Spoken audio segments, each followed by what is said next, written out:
Knife வந்து original. அதனால sir நானே பண்ணுறேன் சார். அப்படி பார்த்தாரு, இப்படி குத்துவேன், அப்படி பிடிப்பார்.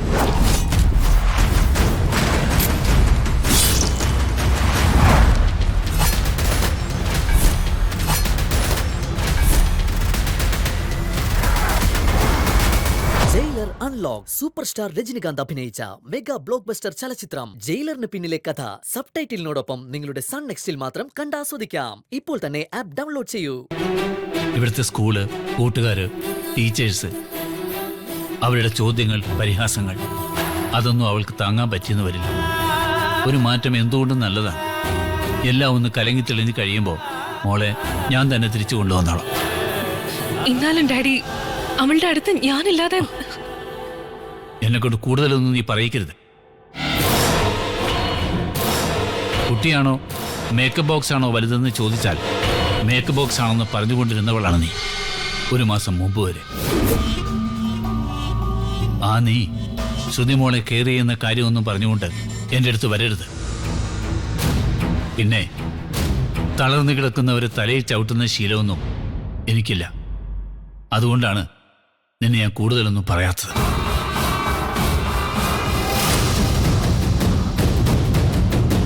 തൽക്കാലം ഞാൻ പറയുന്നത് മാത്രം അനുസരിക്കുക, കേട്ടല്ലോ? അപ്പോ യാത്രയ്ക്കുള്ള ബാഗ് റെഡിയാക്കി വെക്കണം. വേറെ ആരോടും ഇക്കാര്യം ഷെയർ ചെയ്യാനോ അഭിപ്രായം ചോദിക്കാനോ നിൽക്കണ്ട.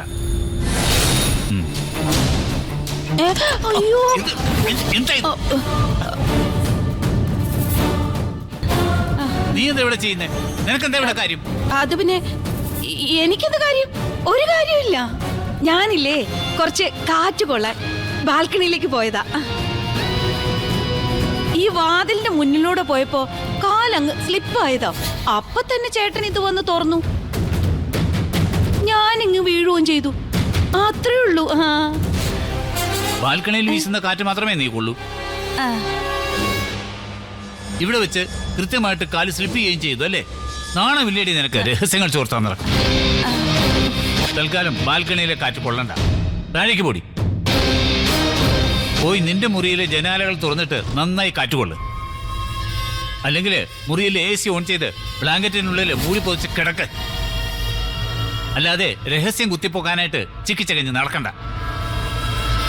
ഓടി.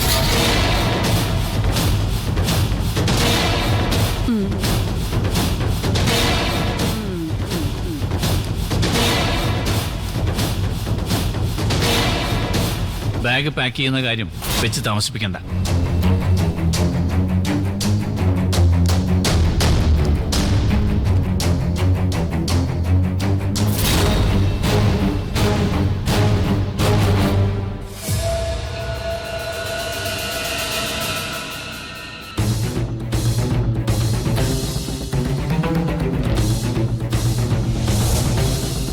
അച്ഛനൊന്നും പറഞ്ഞില്ല. ഈ കാര്യത്തിൽ ഇത്രമാത്രം ആലോചിക്കാൻ എന്തിരിക്കുന്നു? അതെ, എന്നാലും അച്ഛനൊന്ന് നേരിട്ട് ഇടപെടണോ എന്നാ എന്റെ ഒരു ഇത്. എന്നാ പിന്നെ അച്ഛന് പകരം നിങ്ങൾ അങ്ങ് ഇടപെട. അതല്ലേ പ്രേമേ, അച്ഛനൊരു നിലവാരം വിട്ട് താഴേക്ക് പോണോ? അപ്പൊ ഇത് നിലവാരമില്ലാത്ത ഇടപാടാണെന്ന് നിങ്ങൾക്ക് ബോധ്യമായല്ലോ. ഓ ഭാഗ്യം. ഞാനിപ്പോ എന്ത് വേണമെന്നാ പ്രേമ പറയണത്? ഞാനിപ്പൊ പറഞ്ഞതുപോലെ അച്ഛൻ അങ്ങ് ചെയ്താ മതി. അച്ഛന് വയ്യെങ്കിലേ അമ്മയുടെ സ്ഥാനത്ത് നിന്ന് ഞാൻ വേണ്ടത് ചെയ്തോളാം. അത് വേണ്ട, ഞാൻ സിത്തുവായിട്ടൊന്ന് സംസാരിക്കട്ടെ പ്രേമേ. എന്തിന്? അച്ഛനെക്കാളും മുകളിലൊന്നും അല്ലല്ലോ സിദ്ധുവേട്ടൻ. അതെ, അച്ഛന്റെ ഈ മൗനമാ അവൻ സമ്മതമായി ലാക്കാക്കുന്നത്. എന്നാലും എനിക്കത് അങ്ങോട്ട് ദഹിക്കുന്നില്ലെന്നല്ലേ? നിങ്ങൾക്ക് ദഹിക്കണ്ട. അയ്യോ, ഒടയ തമ്പരാനെ ഓർത്ത് നിങ്ങൾ ഇതിനകത്ത് ഇടങ്കോലിടാൻ വരാതിരുന്നാ മതി.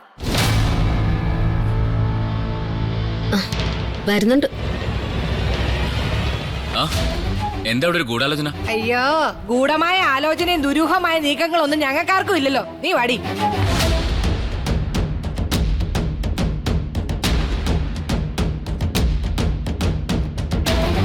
എന്താ അച്ഛാ?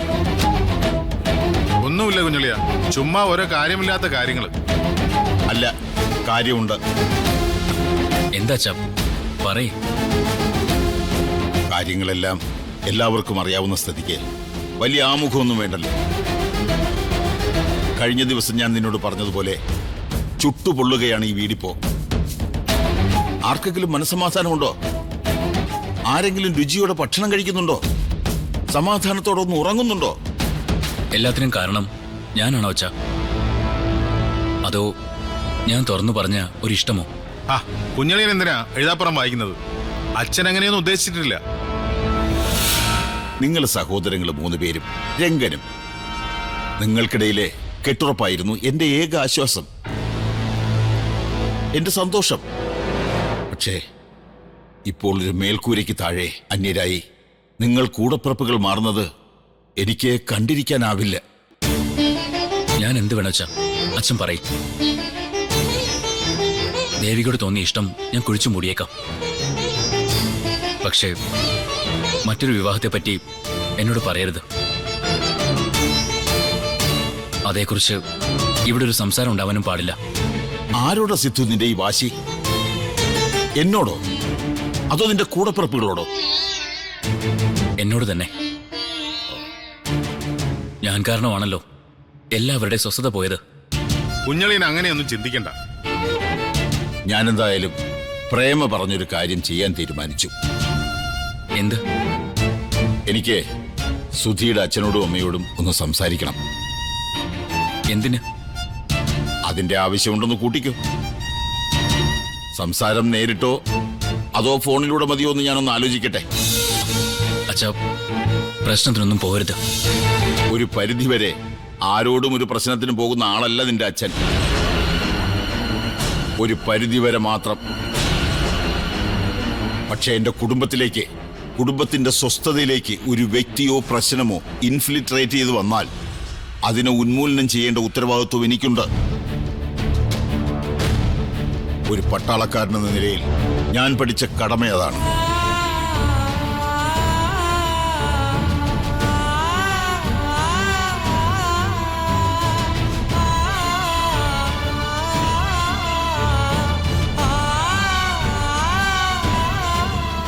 ആ പറ വക്കീലേ, ഞാനിവിടെ ഉണ്ട്.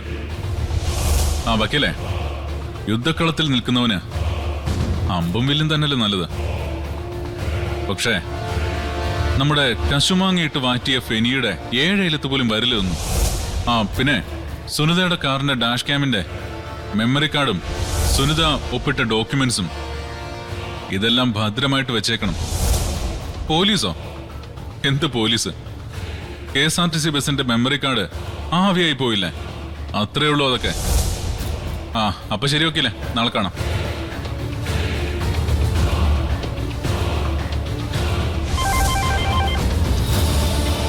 ഹായ് മമ്മ. മോനിപ്പോ എവിടെയാ? ഞാൻ പുറത്താണ്. ക്ലബിൽ പോ ഇറങ്ങിയതാ. നീ കള്ളു കുടിക്കുകയാണോ? ഒരു കോക്ടെയിൽ മമ്മ, അത്രേ ഉള്ളൂ. നമ്മൾ നമ്മുടെ ലക്ഷ്യത്തിലേക്കുള്ള യാത്ര തുടങ്ങിയിട്ടേ ഉള്ളൂ, അത് മറക്കരുത്. ഐ നോ മമ്മ. വിശാൽ ലഹരി കയറ്റുമതി ചെയ്യും, ഇറക്കുമതി ചെയ്യും. ബട്ട് വിശാലിനെ ലഹരിക്ക് വിലക്കെടുക്കാനാവില്ല. എന്റെ ലഹരി വെഞ്ചൻസ് ആണ്, പ്രതികാരം. കത്തി തീർന്നാലും അണയില്ലെന്ന് വാശി പിടിക്കുന്ന പക. ഇവിടെ ഈ ഡാഡി മോളും എവിടേക്കോ യാത്ര പ്ലാൻ ചെയ്യുന്നുണ്ട്. എവിടേക്ക്? അതറിയില്ല. ബാഗൊക്കെ പാക്ക് ചെയ്യാൻ പറയണ കേട്ടു. ഓഹോ, അപ്പോ യാത്ര ദൂരേക്കാണ് അല്ലേ? How far? ഇനി രക്ഷപ്പെട്ടു പോവാണോ അപ്പനും മോളും? സ്വന്തം വിജയത്തിന് വേണ്ടി, സ്വന്തം മകളുടെ വിജയത്തിന് വേണ്ടി അയാൾ എന്തും ചെയ്യും.